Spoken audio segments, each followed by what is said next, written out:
Bonsoir messieurs, dames. Alors ce soir nous sommes dans le cours numéro 87, père dramatique. Et je voulais vous chanter une petite chanson qui m'est venue comme ça, toute seule, vous voyez. Là, il y a 2 minutes. Il y a 2 minutes en montant le chemin. Là. L'argent n'a plus de valeur, ta ta ta ta ta ta ta. L'argent n'a plus de valeur, ta ta ta ta ta ta. L'argent n'a plus de valeur, ta ta ta ta ta. L'argent n'a plus de valeur, ta ta ta ta ta. Sauf pour les imbéciles, sauf pour les imbéciles, sauf pour les imbéciles. Sauf pour les imbéciles comme moi, ta ta ta ta ta ta ta, comme moi, ta ta ta ta ta ta ta, comme moi, ta ta ta ta ta ta, comme moi.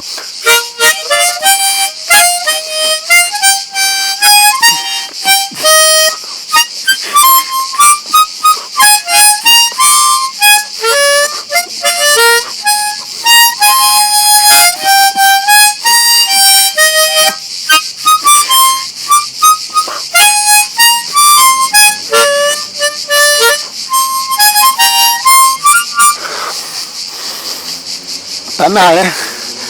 Ben oui, c'est ça. Quand on joue de la musique, les notes nous viennent toutes seules, vous voyez? C'est ça la magie de la musique. C'est de l'improvisation comme ça. C'est exactement pareil comme l'acteur quand il parle sur scène, il faut que ça lui vienne tout seul comme ça, vous voyez? Ça c'est beau, c'est de l'improvisation. Hier je regardais le Marrakech du rire avec Jamel Debbouze, ah magnifique, magnifique, magnifique. Je me suis régalé. Il y avait une palette de vedettes, notamment Panacloc, j'adore ce gars avec la marionnette du singe. Ah, ça me plaît, ça me plaît, ça me plaît, ça me plaît. Il y avait Franck Dubosc qui a fait un numéro extraordinaire. Il y avait Tim Sit aussi. Tim Sit, il a parlé des juifs, voilà. Je suis un juif, je suis un juif, je suis un juif. Et moi je suis un arménien, je suis un arménien, je suis un arménien. Il y a les arméniens de Caucasie, il y a les arméniens d'Arménie, il y a les arméniens de France. Ce sont les mêmes, mais pas tout à fait. Il y en a qui parlent français, il y en a qui parlent arménien. On ne sait pas trop.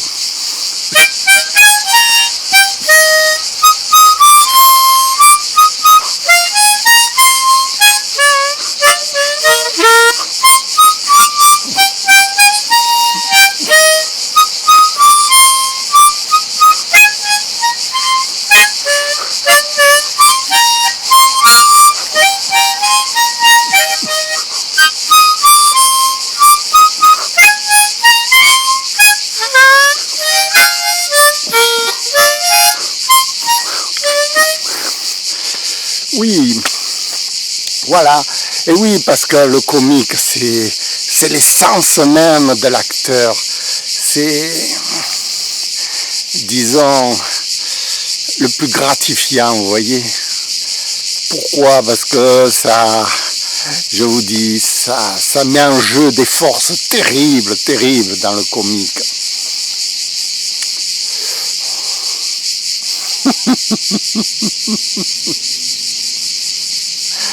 Voilà, ça m'a rendu content. Ah, ben je voulais vous dire, j'ai vendu un petit livre, La méthode du comédien, qui s'appelle Comment devenir un acteur extraordinaire, que j'ai écrit moi-même. Oh, je vous en parle sans arrêt. Je vous décris tout le livre. Chaque jour, je vous en fais un peu plus. Parce que, comment je peux dire, pour devenir un acteur extraordinaire, il m'a fallu 20 ans. Vous voyez? Alors je peux en vous dire des choses, et je peux en vous raconter des histoires et des histoires et des histoires. Bon, chaque fois vous allez en apprendre un peu, ce qui est très bien, mais vous n'allez pas tout retenir. Et non, vous ne pouvez pas tout retenir. Or, si vous en manque, ne serait-ce qu'un peu, eh bien vous êtes fichu. C'est comme une recette de cuisine.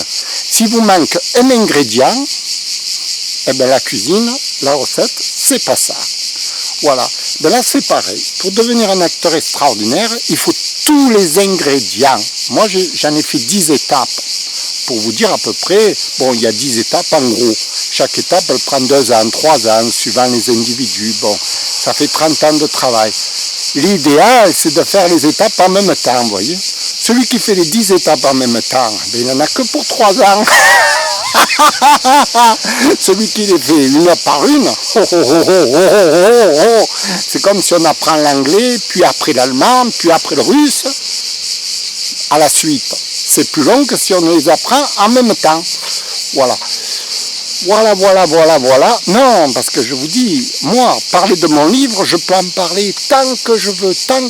Mais il ne faut pas oublier tous les ingrédients. C'est pour ça que je vous conseille de l'acheter vivement. Vous allez avoir tout le panel, vous allez avoir tout sur la table. Et après, vous allez pouvoir tranquillement, chez vous, réfléchir. Pourquoi il a dit ça, le mec? Ouais. Oui, vous allez pouvoir tranquillement chez vous réfléchir à toutes les étapes, comprendre une par une l'étape qui amène à la suivante, etc. Il y a une logique, une construction mentale qui fait que, mon vieux, oui, je vous disais, une construction mentale qui fait que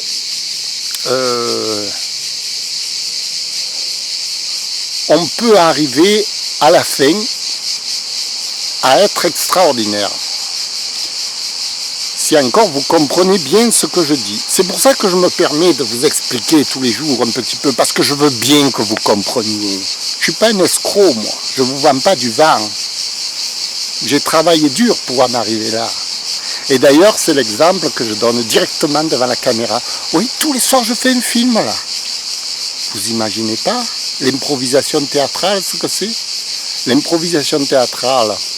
Mais il faut être capable. Alors, je regardais l'émission de Marrakech hier soir, avec Jamel Debbouze. Je me suis régalé. Il y avait aussi... chacun a fait son petit numéro. Il y avait pratiquement beaucoup de vedettes. Oh là là. Ah, mon rêve, évidemment, c'était de jouer, c'est de faire un numéro chez eux, ou avec Jamel Debbouze, tout ça, un numéro d'improvisation comique, vous voyez. Bon. Mon rêve, c'est pas... Bien sûr que c'est un rêve. Qui ne rêverait pas d'être un grand comique devant la scène, devant tout le monde, vous voyez. Un grand comique, là. Je suis un grand comique,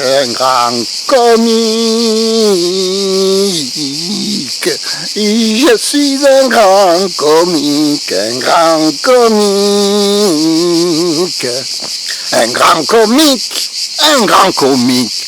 grand comique.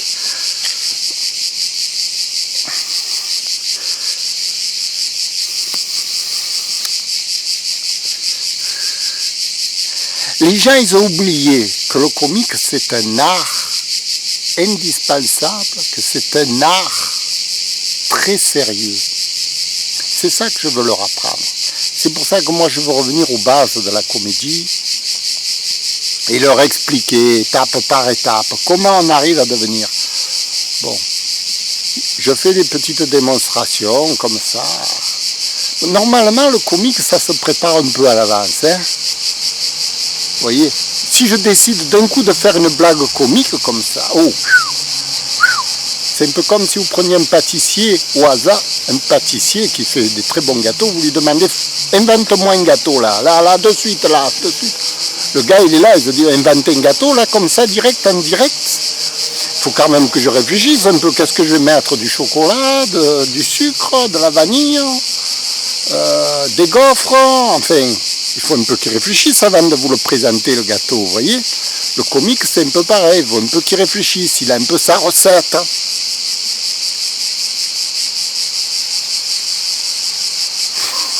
Maintenant, moi, franchement, vous parlez de la recette, je peux vous en parler, comme la dernière fois. Je vous disais des choses sur le comique. Mais bon,